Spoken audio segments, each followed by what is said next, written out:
After 26 years of searching, Ingrid was found in a carefully hidden cellar in the middle of a deep forest. No one knew this place existed. For a quarter of a century, the searchers had gone in a completely different direction. But the truth was closer than anyone could have supposed. August 19th, 1997, 14:55. The school bus stopped at the turnaround of road FOV 157 near a dense forest area. The bus doors opened and Ingrid got out, an elementary school student, aged just under 10 years. The bus driver, a 42-year-old man named Anders, later recalled that he saw how Ingrid confidently walked the familiar road home. Her path went through a forest trail, only about 700 meters to the family house. The clock showed exactly 15:35 when Ingrid's father called the police, reporting briefly, "Ingrid has not returned home."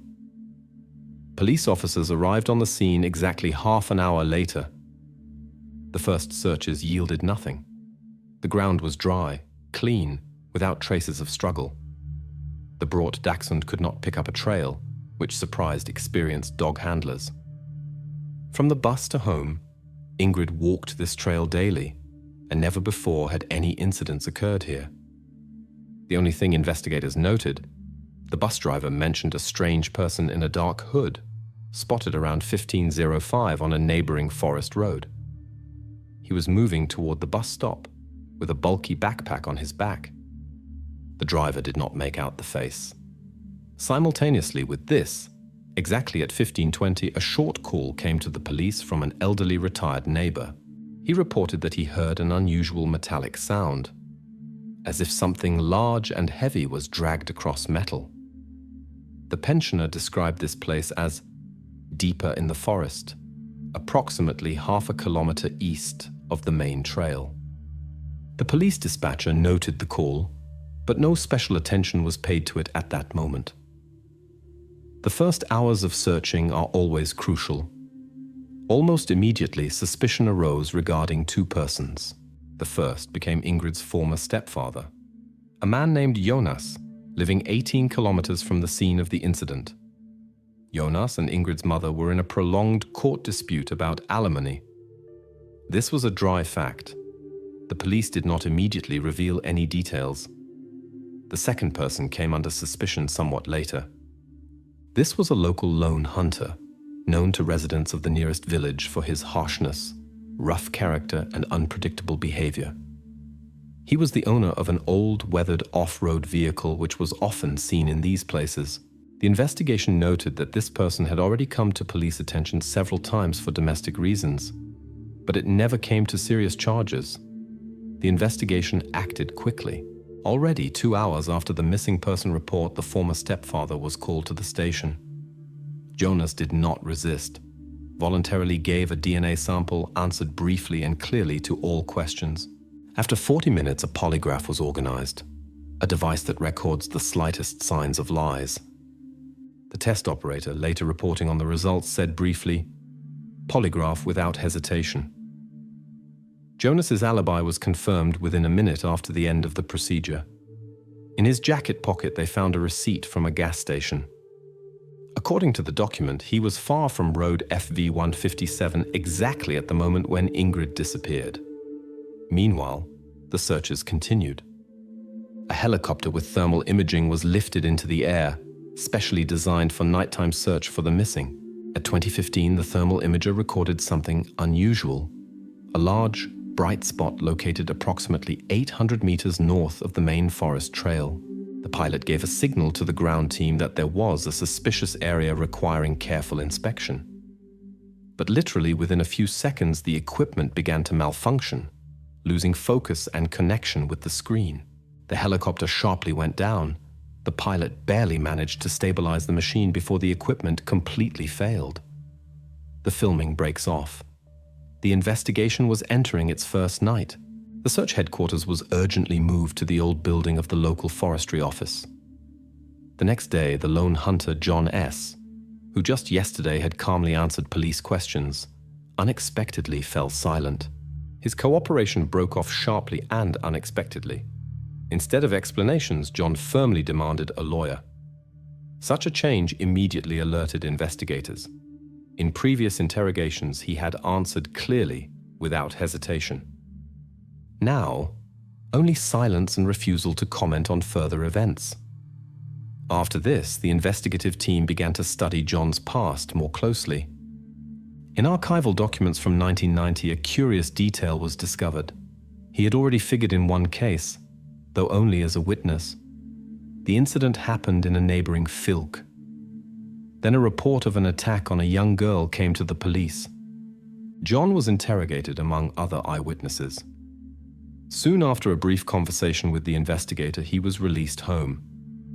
No official charges were brought against the man. Nothing else remarkable from that case was preserved in the archive. But the investigator noted this moment briefly, laconically, with pencil in the margins of the report. John S. witness. No charges. For the investigation, this was no more than a fact, but significant enough to increase attentiveness to the hunter's actions. John's alibi, at first glance, looked convincing. He presented a receipt from a hunting store in the settlement of Holden, dated that very day, August 19th, 1997. Time on the receipt, 15:05. The investigator took a map and stopwatch. From the store to the place where Ingrid was last seen, exactly 38 minutes by car. If the receipt was to be believed, then purely mathematically the following emerged. John had exactly 17 minutes of blind window, an interval that was not confirmed by any documents or witnesses. Simple arithmetic built a logical chain. 38 minutes of road plus 17 minutes of blind window. Investigators briefly discussed among themselves. Were 17 minutes enough to inconspicuously intercept Ingrid on her route home? This question remained unanswered, but created troubling uncertainty around John's alibi. The next morning, police received a warrant to inspect John's hunting cabin and confiscated his weapons. On the wooden stock of one of the rifles, stains resembling blood were found. The laboratory worked quickly. After several hours, the analysis results were on the investigator's desk. Dryly, in medical handwriting, the report stated, expertise, cervus elaphus. The blood belonged to a deer. The tension in the police department subsided slightly, but doubt still did not disappear completely. The very fact of blood presence on the rifle was not decisive, but added wariness. The hunter continued to remain silent. On the same day, searches on the terrain continued. Now dogs trained for special scents were added to the investigation. One of the experienced scent dogs suddenly led the dog handlers along a barely perceptible trail. The trail led directly to an old trap belonging to John. The trap stood on the edge of an impassable swampy area, approximately 1 kilometer northeast of the forest trail along which Ingrid usually walked. The scent dog stopped at the trap, noticeably agitated, and then sharply led further. After several more tens of meters, the animal suddenly froze at the border of the swampy terrain. The scent sharply broke off. The dog lost the trail. The dog handlers briefly talked among themselves and marked the point on the map. Why the trail ended exactly there, no one yet understood. The question about the purpose of the trap in this place also remained without explanation. Meanwhile, the investigation was forced to temporarily switch to other working versions so as not to lose precious time in the first day after Ingrid's disappearance. While investigators continued to study different versions, a new strange episode unexpectedly emerged in the case. In Ingrid's school diary, a short note was found that was not written in her handwriting. "Don't go home alone." The signature was illegible, scrawled hastily in small letters.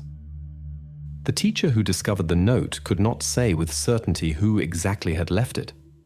The school community consisted of many students and staff members. It was not possible to establish the author immediately. This note was immediately classified as a key document in the case. After the appearance of the mysterious note, investigators called Ingrid's mother for an additional conversation. During a brief and dry conversation, the woman informed investigators of a detail she had previously kept silent about. In mid-June, Approximately 2 months before Ingrid's disappearance, an unknown man had called her. The call was strange, the conversation short and disturbing. The man, without giving his name, stated that it was time for the family to repay a debt for some service. He did not explain what he meant, but the tone of the conversation was cold and confident. Ingrid's mother refused to discuss the debt, said she knew nothing, and quickly ended the conversation. She told no one about this call, especially avoiding mentioning it to her husband. At the police station, she explained this by saying she was afraid of consequences and did not want to bring unnecessary worries into family relationships. After the mother's confession, investigators conducted a thorough check of the family's financial documents. Bank statements, bills, debts, and credits for the past 3 years were reviewed and checked twice. The result was unambiguous. No debts, no suspicious activity on the family's accounts was discovered. They also checked the telephone call. The number belonged to a prepaid SIM card bought in Oslo. The seller of a small newspaper kiosk confirmed the sale, but naturally the buyer left no documents. The fact of the call was confirmed, but the grounds for making it were not revealed. For the police, this became yet another incomprehensible and disturbing contradiction in the investigation. In search of leads, the investigation turned attention to another person from the family's immediate circle, Ingrid's older cousin named Lars. Lars had recently turned 22 years old. He lived in a neighboring village and was known for his weakness for slot machines. Investigators conducted a series of checks, trying to understand whether Lars could have any relation to what happened. The assumption was that Lars might have needed money and could have decided on something desperate. He was called for questioning. He was calm, but short in his answers. Nevertheless, the suspicion looked substantial, and the police decided to check his alibi in the most thorough manner. However, after just a few hours, this version was completely refuted. The check of records from the farm where Lars worked gave an unambiguous result. On the night and day of Ingrid's disappearance, he worked continuously. The electronic control system on the milking machines recorded every stage of his work, down to the minute. There was not the slightest chance that Lars could have quietly left his workplace and returned back. The suspicion completely fell away, and the investigation was once again at the starting point. While the police worked on checking alibis and versions, a strange letter without a return address arrived at the editorial office of the local newspaper Ostfold Avis. In a short, just one-line message, the following was written: "Look where Marsh buries hide iron." The message was written in printed letters on standard white paper. The author of the anonymous letter gave no explanation whatsoever, and the metaphor caused bewilderment among journalists, who immediately handed the letter over to the police. At the investigation headquarters, it was received with all seriousness, although no one could fully understand what exactly these words pointed to. The police made no assumptions about the possible meaning of the letter, simply adding it to the case materials. Forensic experts thoroughly examined the letter, but no fingerprints or any other traces that could point to the author were found on the paper. Soon this message took its place in the overall picture, and investigators again returned to studying other details of the case. The year 2023 arrived. Marius L., a professional surveyor, was performing mapping of a forest area in the county using advanced LiDAR technology, laser scanning of terrain from the air. Among the even massive data on the monitor, a clear rectangular subsidence of soil measuring 1.9 by 2.3 meters suddenly appeared distinctly. Such discoveries happened infrequently. LiDAR technology allowed seeing the smallest changes in terrain hidden under dense tree thickets. Marius immediately marked the coordinates of the unusual object and reported this to the local police department. An operational police group with forensic experts was sent to the location. After a preliminary inspection, it was decided to make a small test pit at the site of the discovered anomaly. Under a layer of forest turf and earth, a metal door soon appeared, partially rusted, with a clearly visible palm print left many years ago. Experts carefully dismantled the door and thoroughly studied the find. Inside this hidden structure, police discovered human remains whose small stature and clothing immediately caused a disturbing association among investigators. Among the items raised from the depth was also an old jacket that had long since become unusable. On the label, the inscription was clearly readable: Ingrid. After 26 years of searching, this was the first significant find directly connected to Ingrid. Investigators did not describe the condition of what was discovered in detail, limiting themselves only to official confirmation of identity through clothing and accompanying evidence. Specialists studying the discovery site soon established the approximate date when the door was removed from its hinges. Presumably, this happened in the early 2000s.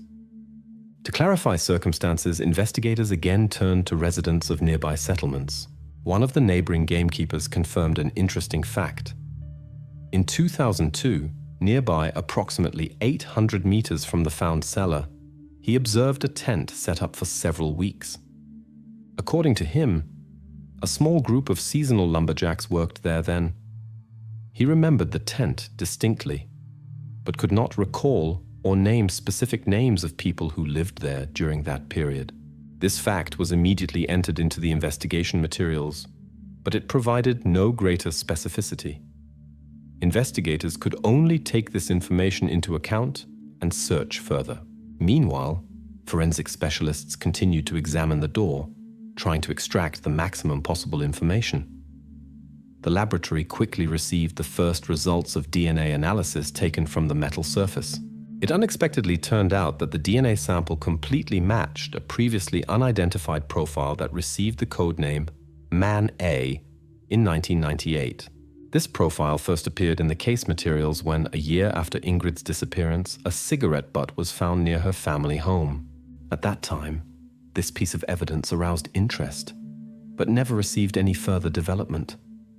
The person to whom the DNA belonged could not be identified, and the Man A profile remained only a mysterious note in police archives. Thus, after decades, Man A was again at the center of the investigation's attention. However, who he was remained a mystery that the police had to solve anew. When the investigative team tried to study archival records about Man A in more detail, it encountered an unexpected obstacle. Official police archives indicated that the Man A profile was completely deleted from the system in 2014. As a formal explanation, there was a short entry made in standard protocol language: deleted as irrelevant. This bureaucratic fact caused bewilderment among experienced police officers. Who exactly made the decision to erase such important evidence from the database, and why it was considered irrelevant, was not indicated in the archives. The investigation found itself in a situation where valuable evidence had disappeared simply due to an administrative decision. After discovering new circumstances and oddities with the archives, Ingrid's case was immediately returned to active investigation status. Police leadership made the decision to create a special inter-district operational group designed to unite forces for further investigation. The verification of archival materials from Forest Enterprises yielded results that investigators had expected for many years. In documents from August 1997, it was recorded that the logging crew working in this area was headed by a man named Knut R. At that time, he was 45 years old. In police databases, his name was noted. Knut had previously been convicted, although not for serious offenses. There were no direct grounds to suspect him before this cross-reference, but the coincidence of circumstances forced investigators to act further. It turned out that in 2002, Knut died in a traffic accident, and the only way to obtain a sample of his DNA was exhumation. The experts worked quickly and precisely. The result was categorical and irrefutable. Knut R.'s genetic profile completely matched the profile of Man A, found in 1998 on a cigarette butt near Ingrid's family home, as well as with DNA traces on the door of the secret cellar. The probability of random coincidence was completely excluded, 1:1 times 10 to the 15th power. The investigation no longer had doubts. After obtaining irrefutable evidence, investigators reconstructed the chronology and details of the events of August 1997. Knut used an abandoned forest cellar as a secret cache, well camouflaged from casual glances. On the 19th of August, he intercepted Ingrid on her way home and forcibly placed her inside the hidden room, securely blocking the metal door with a heavy log.